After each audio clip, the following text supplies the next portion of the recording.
যদি জীবন আপনার কাছে একগুচ্ছ হতাশা নিয়ে আসে, একগুচ্ছ মন খারাপ নিয়ে আসে, একগুচ্ছ দুশ্চিন্তা নিয়ে আসে, তাহলে সবকিছু আল্লাহর উপর ছেড়ে দিন। নিঃসন্দেহে আল্লাহ যা করেন সেটা আমাদের ভালোর জন্যই করেন। না, আমরা জানি না আমাদের জন্য কোনটা উত্তম, আমরা জানি না আমাদের জন্য কোনটা সঠিক, কিন্তু তিনি জানেন। নিঃসন্দেহে আপনার রব আপনার দোয়া এবং আপনার ধৈর্য বেকার যেতে দেবেন না। যখন আপনি কান্না করেন, যখন আপনি অশ্রু ঝরিয়ে আপনার আল্লাহকে ডাকেন, তখন কি হয় জানেন? সেই কান্না আল্লাহর আরশে পৌঁছে যায়।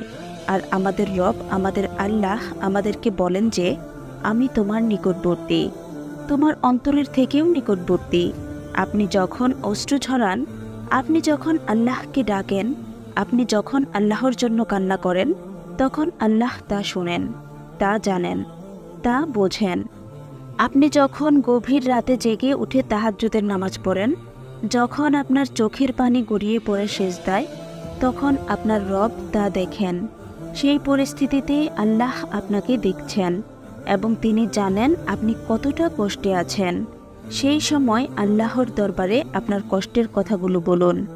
পবিত্র কোরআনে আল্লাহ পাক বলেন, আমার বান্দারা যখন আমার ব্যাপারে আপনাকে জিজ্ঞাসা করে, তখন আপনি বলুন আমি খুব নিকটে, আমি প্রার্থনা করার সময় প্রার্থনাকারীর দোয়া কবুল করি।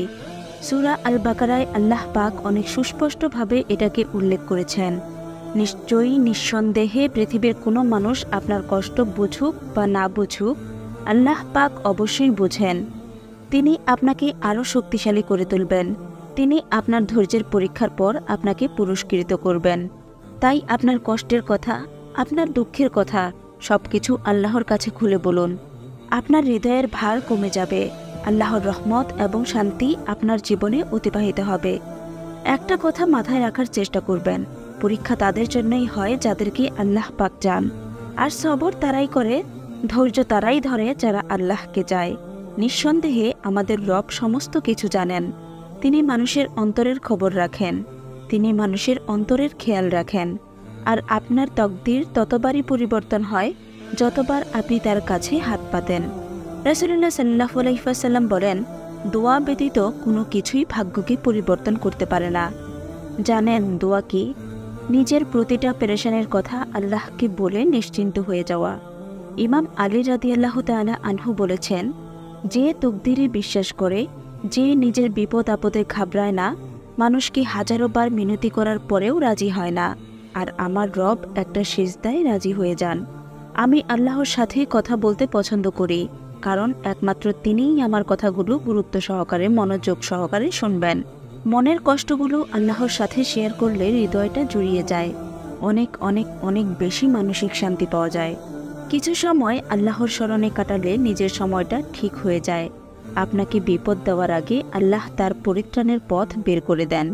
এই দুনিয়া হয়তোবা আপনার সাথে নেই, কিন্তু নিঃসন্দেহে এই দুনিয়ার মালিক আপনার সাথে আছেন।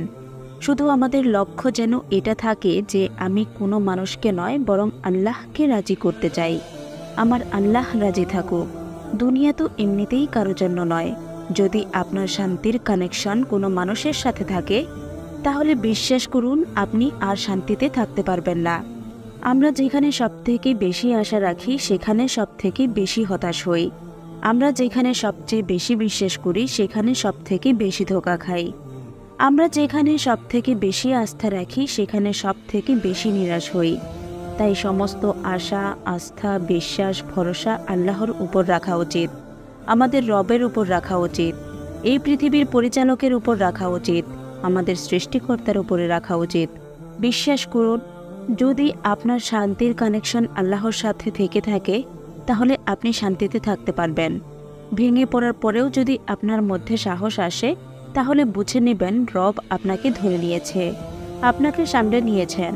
না জানি কিভাবে আমাদের আল্লাহ আমাদেরকে পরীক্ষা করেন। পরীক্ষাও কঠিন নেন, আবার হারতেও দেন না। জানেন কেন আল্লাহ আপনাকে আমাকে পরীক্ষা করেন?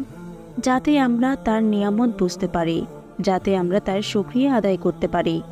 আপনার কাছে একটা অনুরোধ করব, দয়া করে রবের দয়া থেকে নিরাশ হবেন না।